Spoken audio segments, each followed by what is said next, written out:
Dans les marais où nous vivons, il y a des cigognes. Une cigogne planait assez régulièrement au-dessus de notre maison et j'ai donc décidé de lui construire un nid pour l'inciter à s'installer chez nous. Cela m'a pris environ une semaine pour le fabriquer et le fixer solidement sur le toit du bâtiment. La cigogne a de nouveau plané au-dessus une ou deux fois et puis elle est allée construire son propre nid dans un arbre à côté.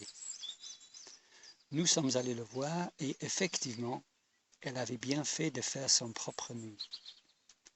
Il est bien meilleur que le mien dans sa conception et dans sa réalisation. Ce qui m'a rendu perplexe, c'est quand j'ai pensé qu'elle avait fait son nid avec comme matériel des branches et avec comme source d'intelligence un cerveau de la taille d'1 euro et avec comme seul outil un bec. D'accord, je ne suis pas Einstein, mais côté cerveau, je la bats facilement. De plus, un bec n'est rien d'autre qu'une simple pince. Or, voici la liste des outils que j'ai utilisés pour fabriquer mon nid. Une planche de bois, des branchages, des tiges de bois, une corde, du fil de fer, de la colle, une perceuse, un étau, un marteau, des clous, des vis, un tournevis, les mains de mon épouse, Google Images et une pince. Comment a-t-elle pu faire mieux que moi? Elle n'est pas plus intelligente que moi, n'est pas mieux équipée que moi et n'a pas plus d'entraînement que moi. C'était notre premier nid à tous les deux. Alors comment un oiseau peut-il surpasser un homme? La seule explication est la providence de Dieu. Et c'est le titre de mon message, la providence de Dieu. Dans son œuvre de création, Dieu a créé la terre en 6 jours. C'était un acte unique. Dans son œuvre de providence, Dieu gère le monde au jour le jour. C'est une activité constante. La providence de Dieu est montrée par 1. Sa provision, 2. Son soutien et 3. Sa gouvernance. Mon premier point, sa provision. La providence de Dieu consiste à pourvoir à nos besoins. Petit 1, Dieu nourrit la planète. Nous avons lu dans notre passage Matthieu chapitre 6 versets 25 et 34 et aussi Matthieu chapitre 10 versets 29 et 30.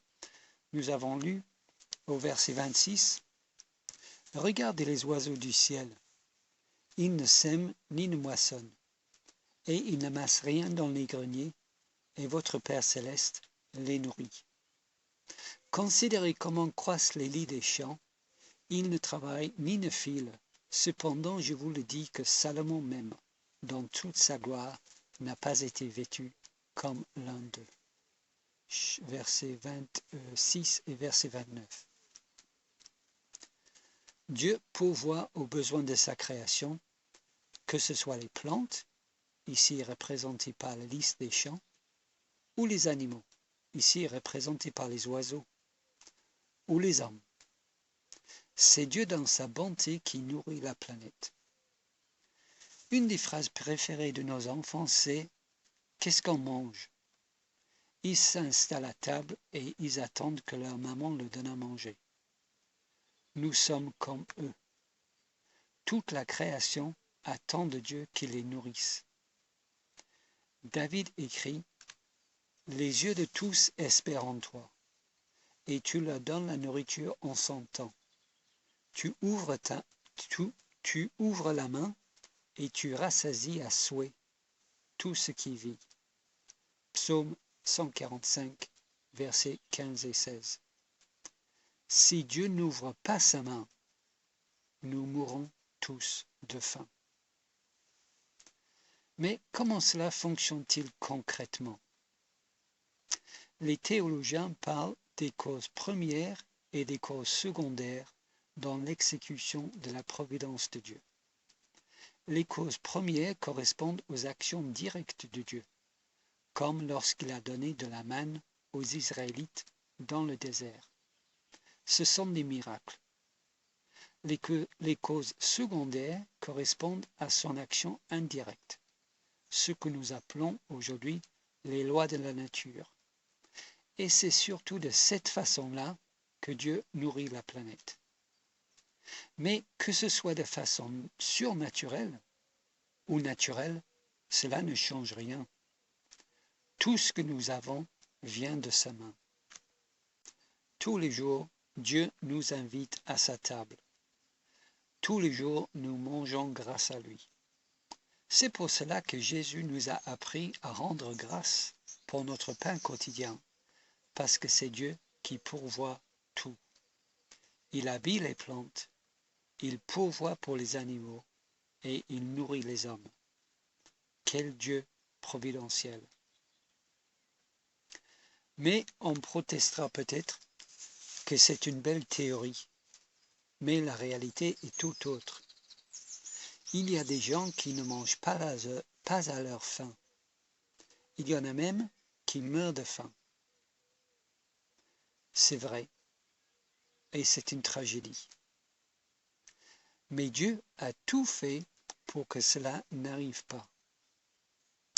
Un homme adulte a besoin d'environ 2500 calories par jour pour vivre normalement. Selon un document publié par l'Organisation d'agriculture des Nations Unies en 2002, je cite, « La production mondiale agricole actuelle suffit pour donner au moins 2700 calories par personne et par jour à chaque individu sur la Terre. » Il y a donc largement assez de nourriture pour tous. Alors, pourquoi y a-t-il des gens qui meurent de faim? C'est parce que l'homme est égoïste. Certains meurent de faim, alors que nous en avons de trop.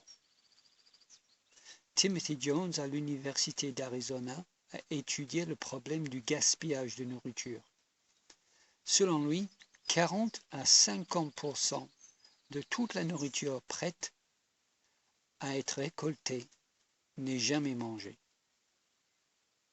Pire, 15% de la nourriture achetée est jetée sans être déballée.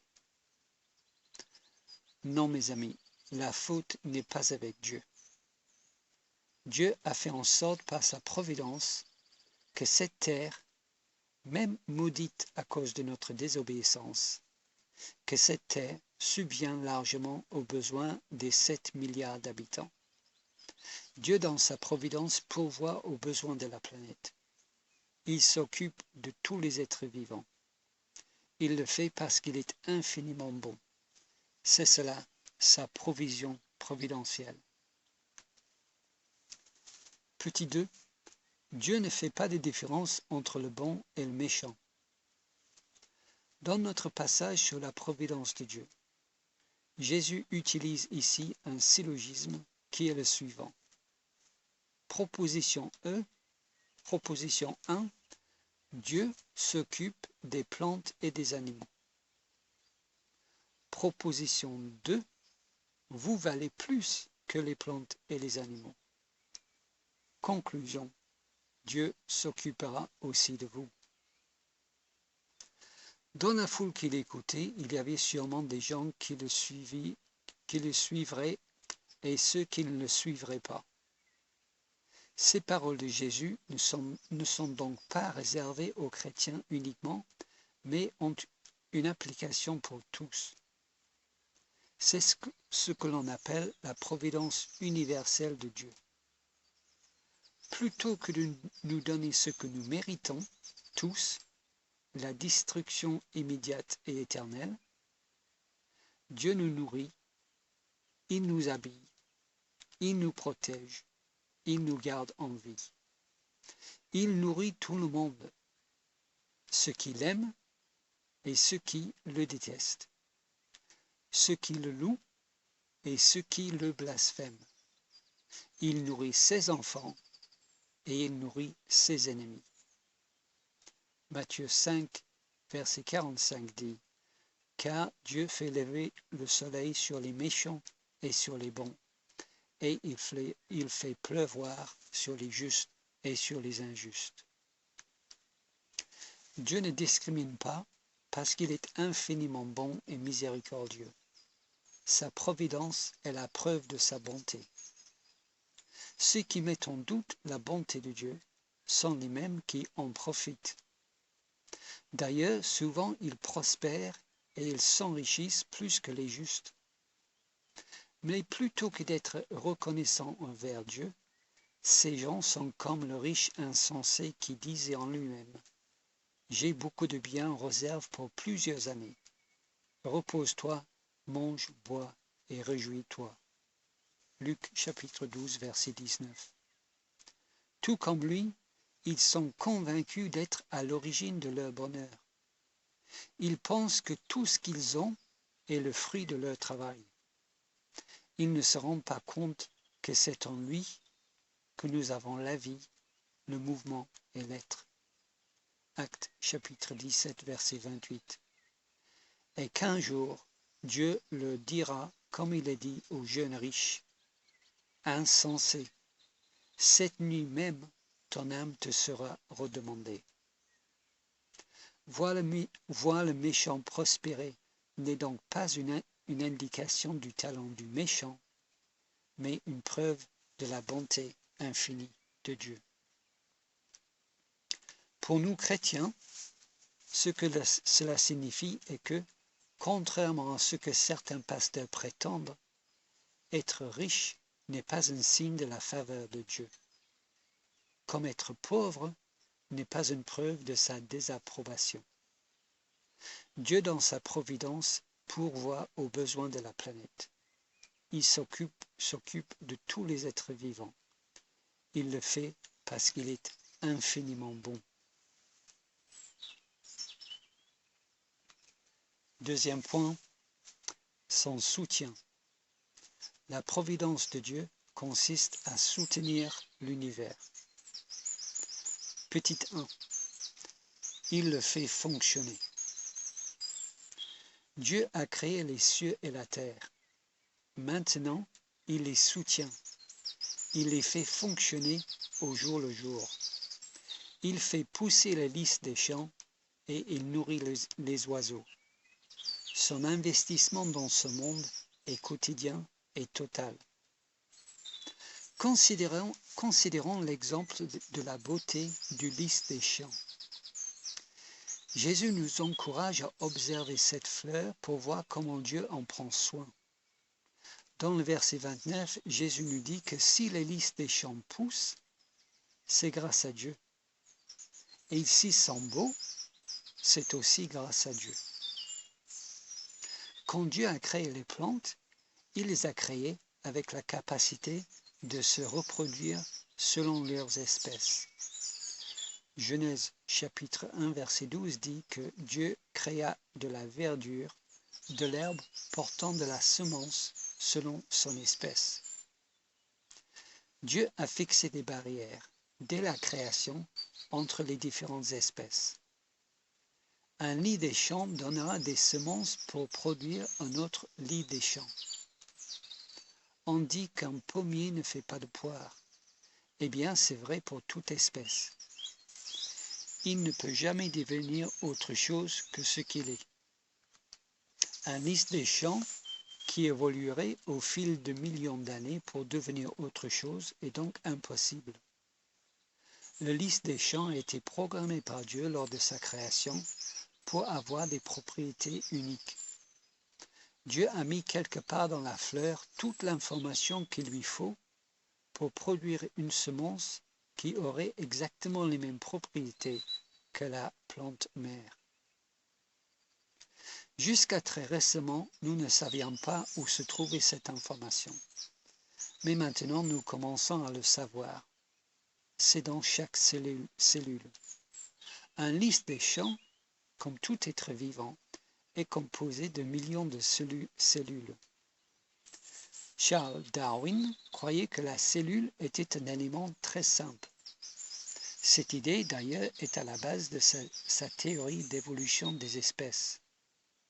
Mais maintenant, nous savons qu'un élève de 6e connaît mieux la cellule que Darwin. Une cellule est un élément très complexe parce que chaque cellule contient toute l'information génétique nécessaire pour qu'un lys des champs soit et continue à être un lys des champs. Cette information se présente sous forme de code et ce code s'appelle l'ADN. De l'homme à la bactérie, ce même code est utilisé pour transmettre cette information indispensable à la survie de l'espèce. C'est Dieu qui a créé ce code et qui l'a stocké dans chaque cellule de la plante pour qu'elle soit comme elle est. L'homme pense qu'il a accompli des prouesses techniques en pouvant stocker beaucoup d'informations sur un disque dur ou sur une carte SD.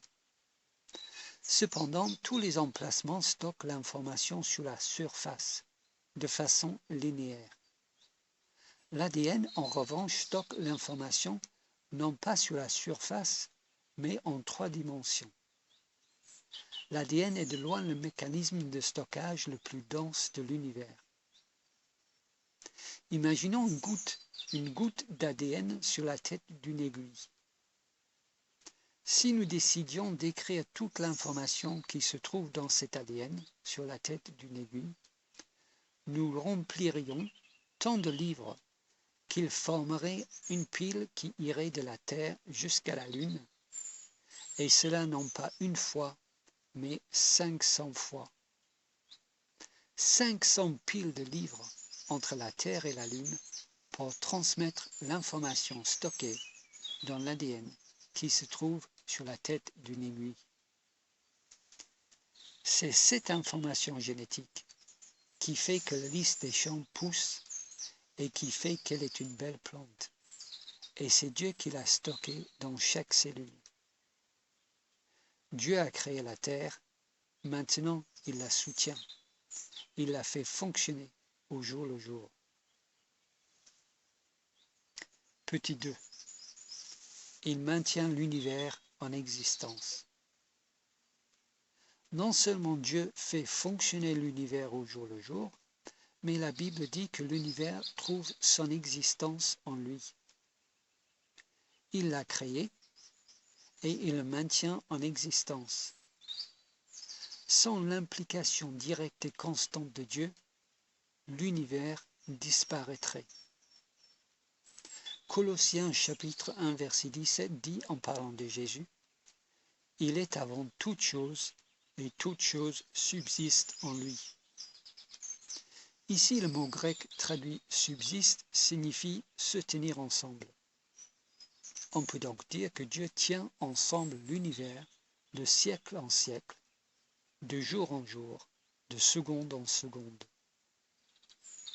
L'univers est fait de matière. La matière est composée d'atomes. Les atomes sont des minuscules briques par lesquelles tout l'univers est construit.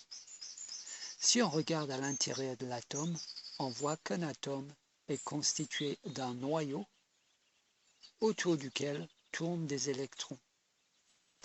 Le noyau est composé de protons chargés positivement et de neutrons électriquement neutres. Tout le monde a déjà utilisé un aimant. On sait que 2 pôles identiques se repoussent, séparés avec des charges électriques. Or, puisque les protons à l'intérieur du noyau sont tous chargés positivement, ils devraient se repousser mutuellement et s'éloigner les uns des autres. Mais ils ne le font pas. Pourquoi? Pourquoi pas? Personne ne le sait. C'est inexplicable. Il y a une interaction forte qui unisse les protons et qui garde le noyau entier. Les physiciens ont pu élaborer une formule mathématique pour expliquer les propriétés de cette force, mais ils ne savent pas ce qu'elle est, d'où elle vient ou pourquoi elle est là. Elle est complètement mystérieuse. On ne peut pas la voir, on ne peut pas la sentir, on ne peut pas la peser, mais elle est bien là. Je pense que c'est Jésus qui maintient l'unité de l'atome. Je me base pour le dire sur le verset dans Colossiens qui nous dit que c'est en Jésus que toute chose subsiste. Et sur le verset dans Hébreux qui dit que par le Fils, Dieu a créé l'univers et le Fils maintient toute chose par sa parole puissante. Hébreux chapitre 1 verset 3. Le Fils maintient toute chose par sa parole puissante. Vous pensez que je vais trop loin? Mélanger les atomes et Jésus ainsi est exagéré. Mais il y a d'autres passages qui associent Jésus et les atomes.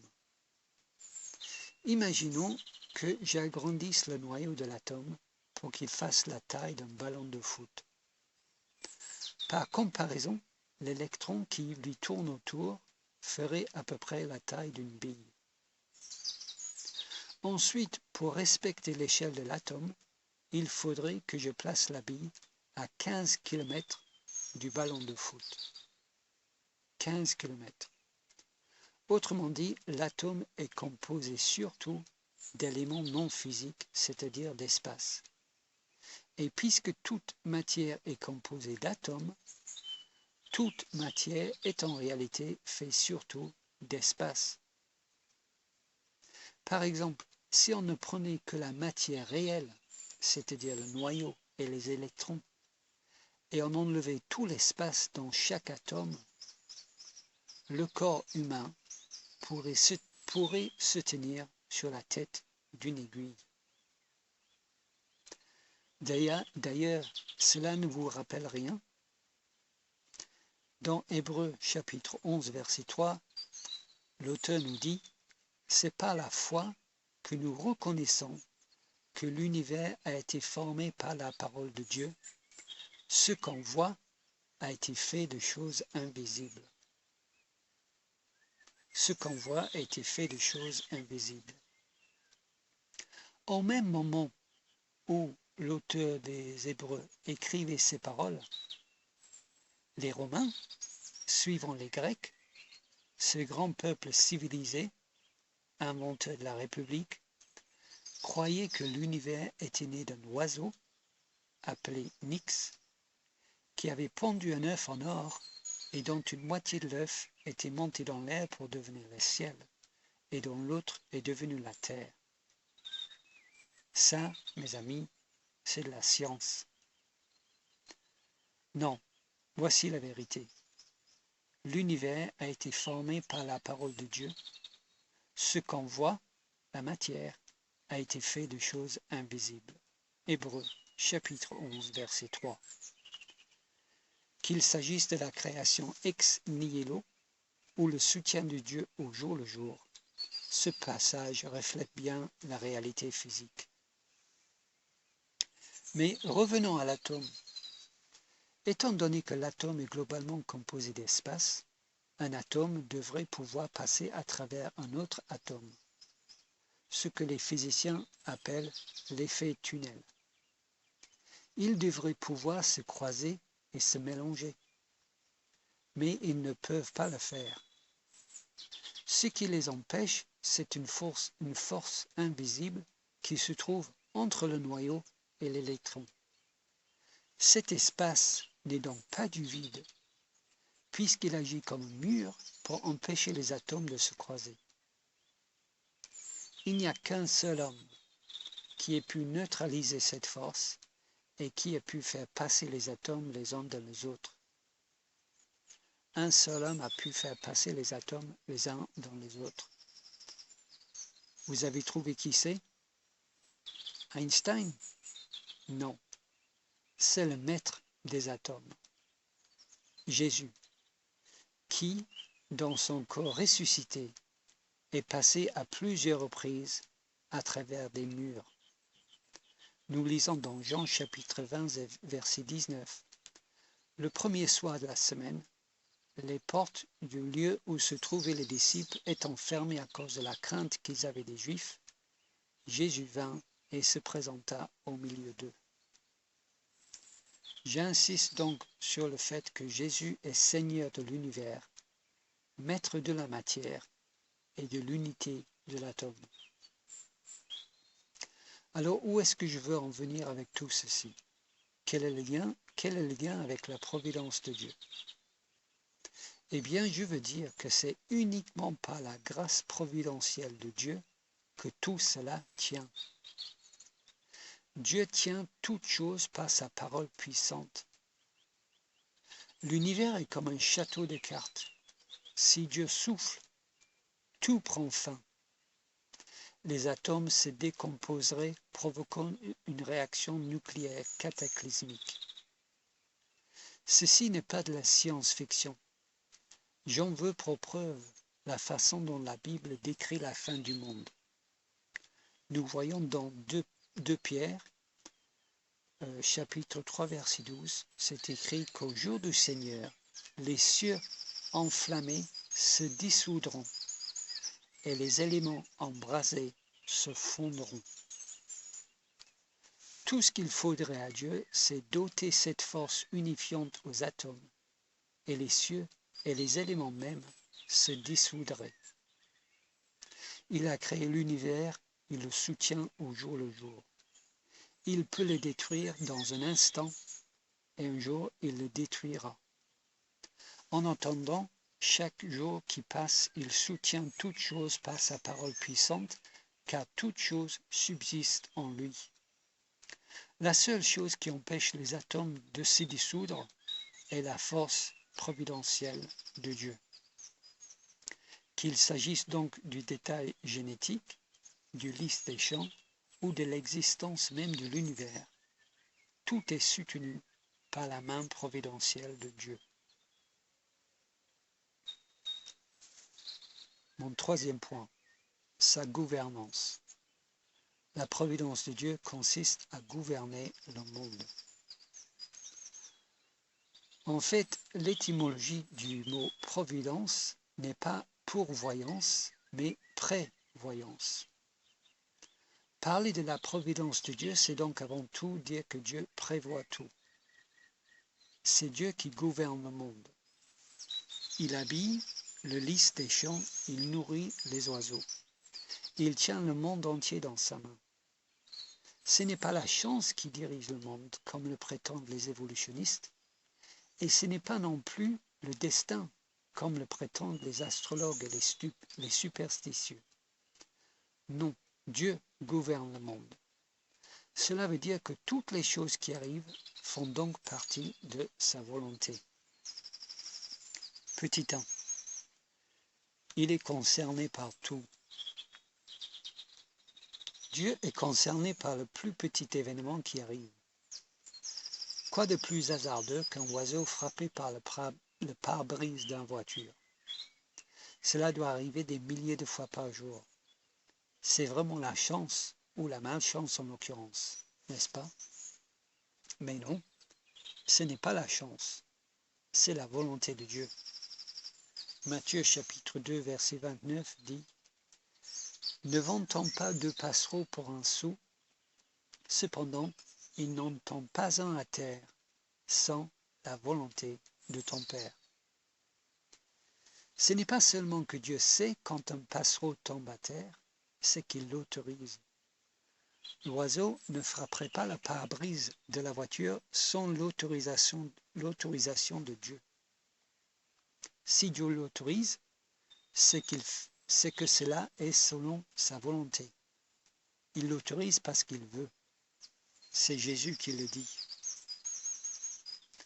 Ou quoi de plus insignifiant que le nombre exact de nos cheveux? Surtout qu'on estime qu'une personne perd environ 80 cheveux par jour.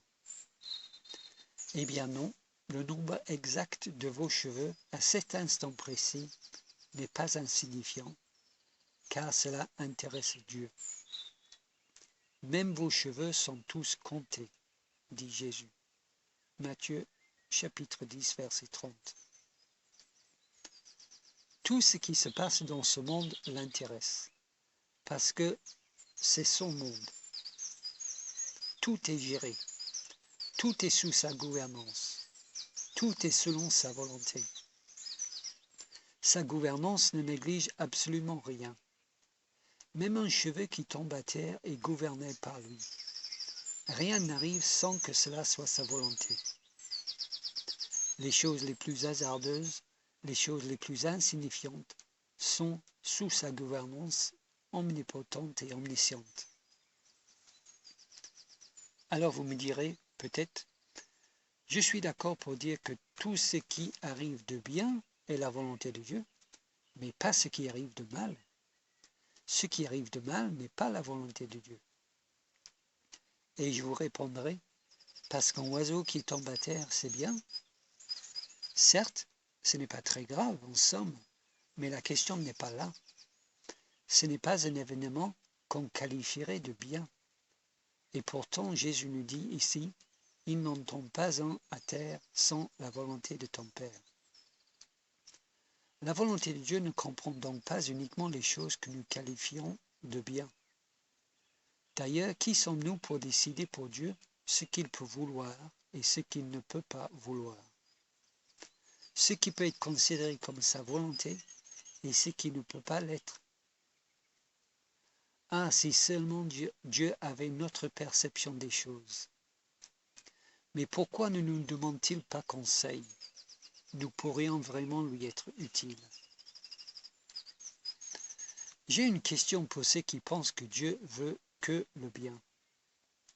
Peut-on considérer que de vendre un enfant à des étrangers comme un esclave est la volonté de Dieu?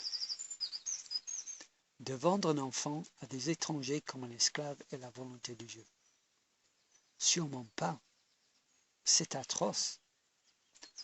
Dans ce cas-là, Joseph s'est trompé, car il dit le contraire.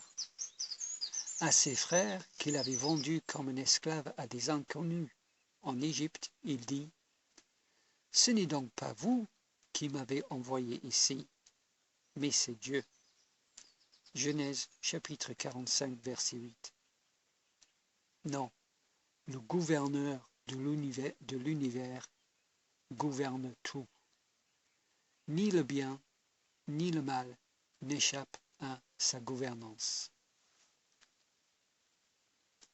Petit 2. Il dirige tout pour la gloire de son nom et pour notre bien. La fin prédéterminée de ce monde, c'est la gloire du Fils de Dieu. On y va tout droit. Son nom sera élevé au-dessus de tout nom.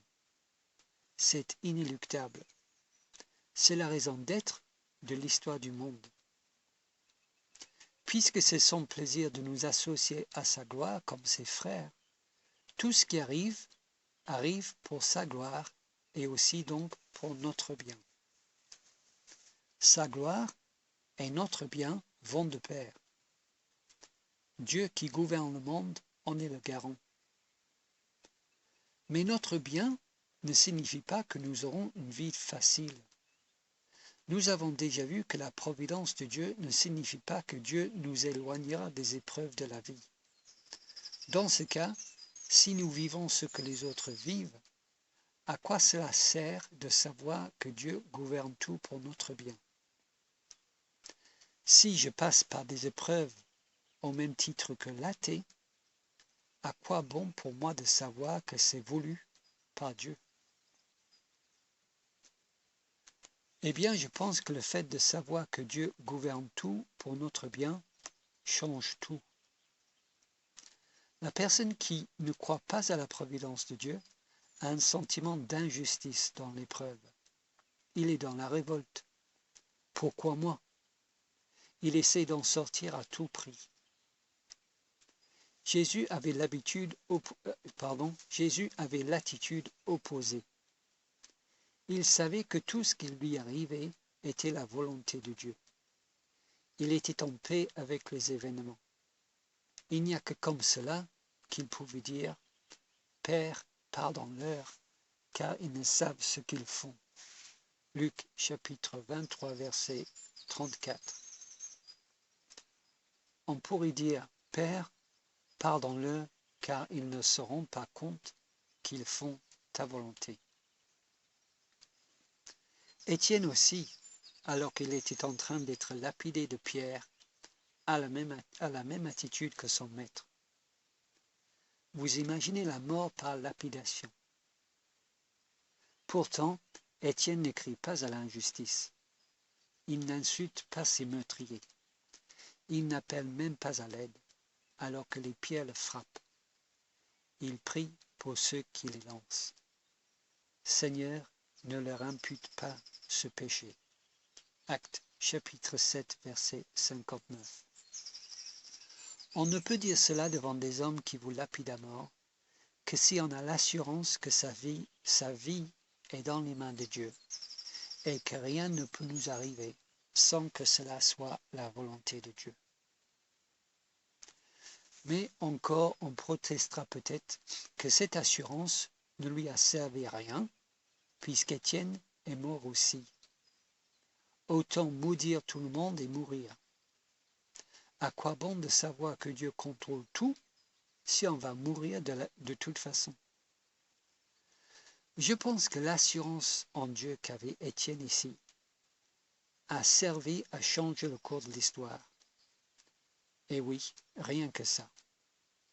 Le fait qu'il a accepté sa mort parce qu'il savait que son Père céleste dirigeait tout, a transformé le monde pour toujours. Alors comment? Paul était présent à la mort d'Étienne. Et certains commentateurs disent que cette prière d'Étienne a marqué le jeune Paul, Saul à l'époque, et que c'est pour cette raison que Paul s'est converti plus tard. Mais les actions de Paul semblent montrer le contraire. Nous lisons tout d'abord que Paul approuvait la mort d'Étienne. Ensuite, quand les chrétiens fuient Jérusalem suite à la mort d'Étienne, c'est Paul qui se lance à leur poursuite pour les capturer. D'ailleurs, plus tard, lorsque Paul, dans son témoignage, il n'évoque jamais la mort d'Étienne comme point de départ de sa conversion. Mais j'insiste sur le fait que la prière d'Étienne a changé le monde. Alors comment? Eh bien, mes amis, parce que Dieu l'a exaucé. Ce n'est donc pas le spectacle de la mort d'Étienne qui a touché Paul, mais c'est la grâce de Dieu suite à la prière d'Étienne.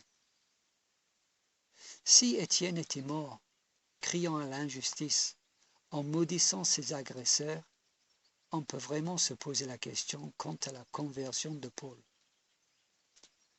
Nous voyons dans l'Apocalypse chapitre 6 que Dieu se chargera de venger le sang des martyrs. On peut donc légitimement penser que sans la prière d'Étienne, demandant à Dieu de ne pas tenir compte de ce péché abominable, Paul aurait continué toute sa vie dans sa haine du christianisme.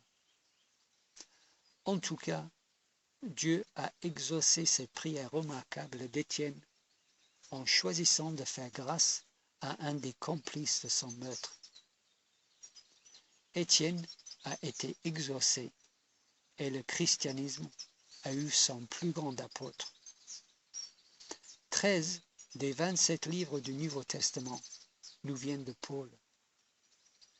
Merci Étienne, quel héros! Voilà ce que Dieu peut faire avec quelqu'un qui sait que tout ce qui lui arrive est pour son bien et pour la gloire de Dieu. L'idée prédominante aujourd'hui, c'est que pour changer les choses, il faut se rebiffer, il faut se rebeller, il faut lutter. Être soumis est considéré comme une faiblesse inefficace. Étienne ici nous montre la folie d'une telle idée. La soumission au gouverneur de l'univers est une force. Étienne ne pouvait pas deviner les conséquences de sa prière, mais nous les connaissons.